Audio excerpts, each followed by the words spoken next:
ನಮಗೇನು ಹೇಳಿದರು, ಪಂಚಪೀಠಗಳು ವಿರಕ್ತ ಮಠದ ಸ್ವಾಮಿಗಳು ಒಂದಾಗಬೇಕು, ಒಂದಾಗಿ ವೀರಶೈವರು ಲಿಂಗಾಯತರು ಎಲ್ಲರೂ ಒಂದೇ, ಅವರ ಸಂಪ್ರದಾಯ, ಅವರ ಉಡುಗೆ ತೊಡುಗೆ, ಅವರ ಕಾಯಕ ಎಲ್ಲನೂ ಒಂದೇ. ಇದರಲ್ಲಿ ವೀರಶೈವರು ಬೇರೆ ಇಲ್ಲ, ಲಿಂಗಾಯತರು ಬೇರೆ ಇಲ್ಲ. ವೀರಶೈವರು ಎಲ್ಲರೂ ಶಿವನ ಭಕ್ತರು, ಶಿವನ ಆರಾಧಕರು, ಶ್ರೀಶೈಲ ಮಲ್ಲಿಕಾರ್ಜುನನ ಭಕ್ತರು. ಎಲ್ಲ ಸಮಾನತೆ ಇದೆ. ಒಂದು ಕಡೆ ಲಿಂಗ ಪೂಜಾನೂ ವೀರಶೈವರು ಹಾಗೆ ಮಾಡ್ತಾರೆ, ಲಿಂಗಾಯತರು ಹಾಗೆ ಮಾಡ್ತಾರೆ. ಅಮಾವಾಸ್ಯೆ ದಿವಸ ಎಲ್ಲರೂ ಮೊದಲು ಹೋಳಿಗೆ ತಿಂದು ಹಿಂದರಗಡೆ ಅನ್ನ ತಿಂತಾರೆ. ಅಂದರೆ ಒಟ್ಟಾರೆ ಸಂಪ್ರದಾಯದಲ್ಲಿ ಯಾವುದೂ ವ್ಯತ್ಯಾಸ ಇಲ್ಲ.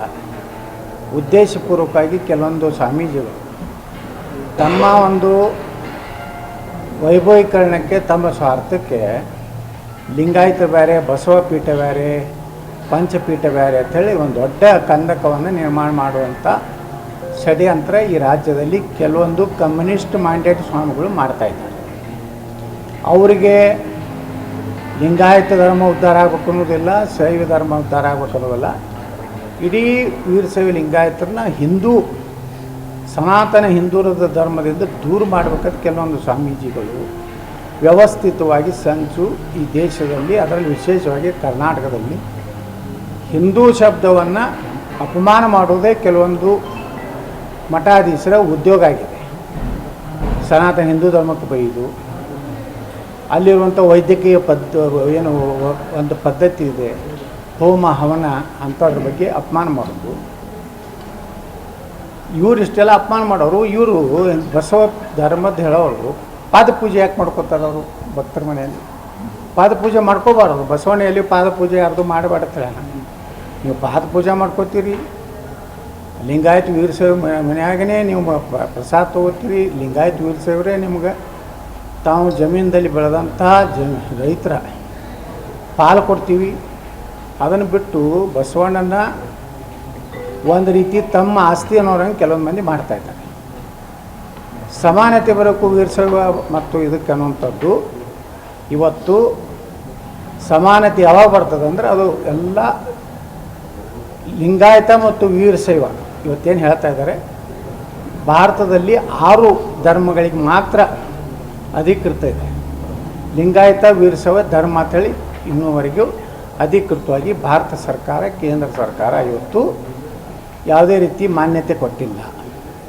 ಕೊಟ್ಟ ಮೇಲೆ ನಾನು ಇಡೀ ರಾಜ್ಯದ ವೀರಶೈವರಾಗಲಿ, ಲಿಂಗಾಯತರಾಗಲಿ ಮತ್ತು ಲಿಂಗಾಯತ ಉಪಜಾತಿಗಳು ಯಾವೇ ಇರಲಿ, ಅದು ಪಂಚಮಸಾಲಿ ಇರಲಿ, ಆದಿ ಬಣಿಜಗ ಇರಲಿ, ಕೂಡೋಕ ಯಾವುದೇ ಇರಲಿ, ಎಲ್ಲರೂ ಮೊದಲು ಧರ್ಮನಲ್ಲಿ ಹಿಂದೂ ಅಂತ ಬರ್ಸಬೇಕು, ಜಾತಿಯಲ್ಲಿ ಲಿಂಗಾಯತ ಬರ್ಸ್ರಿ ಅಥವಾ ವೀರಶೈವ ಬರ್ಸ್ರಿ ಅಥವಾ ವೀರಶೈವ ಲಿಂಗಾಯತ ಬರ್ಸ್ರಿ. ಉಪಜಾತಿಯಲ್ಲಿ ತಮ್ಮ ಉಪಜಾತಿಯನ್ನು ಬರ್ಸಬೇಕು. ನಾವು ಮೀಸಲಾತಿಯನ್ನು ಕೇಳ್ತಾ ಇರೋದು ಸನಾತನ ಹಿಂದೂ ಧರ್ಮದ ಅಡಿಯಲ್ಲಿ ಬರುವಂಥ ಜಾತಿ ಉಪಜಾತಿಗಳಿಂದ. ಸ್ಪೆಸಿಫಿಕ್ ಆಗಿ ಒಂದು ಧರ್ಮದ ಮೇಲೆ ಮೀಸಲಾತಿ ಕೊಡಲಿಕ್ಕೆ ಭಾರತದ ಸಂವಿಧಾನದಲ್ಲಿ ಅವಕಾಶ ಇಲ್ಲ. ಈಗ ಯಾರ್ಯಾರು ಲಿಂಗಾಯತರಲ್ಲೇ ಕೆಲವೊಂದು ಉಪಜಾತಿಗಳು ಅವರು ಹಿಂದೂ ಹೇಳಿ ಮುಂದೆ ಅವರು ಉಪಜಾತಿ ಹೇಳ್ಕೊಂಡಿದ್ದಕ್ಕೆ ಅವ್ರಿಗೆ ಮೀಸಲಾತಿ ಸಿಕ್ಕಿದೆ. ಉದಾಹರಣೆಗೆ ಹಿಂದೂ ಗಾಣಿಗ 2A ಸಿಕ್ಕಿದೆ, ಹಿಂದೂ ಬಣಿಜಿಗ 2A ಸಿಕ್ಕಿದೆ.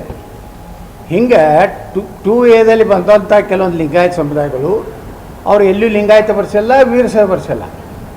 ಅಂದಮೇಲೆ ನಾನು ಇಡೀ ರಾಜ್ಯದ ವೀರಶೈವ ಲಿಂಗಾಯತ ಸಮುದಾಯಕ್ಕೆ ವಿನಂತಿ ಮಾಡ್ಕೊತೀನಿ, ಧರ್ಮದ ಕಾಲಂನಲ್ಲಿ ಹಿಂದೂ ಅಂತ ಬರ್ಸಿ, ಜಾತಿ ಕಾಲಂನಲ್ಲಿ ವೀರಶೈವ ಅಥವಾ ಲಿಂಗಾಯತ ವೀರಶೈವ ಬರ್ಸಿ. ಗ್ಯಾರಂಟಿ ನ್ಯೂಸ್, ಸುದ್ದಿ ಖಚಿತ, ನ್ಯಾಯ ನಿಶ್ಚಿತ.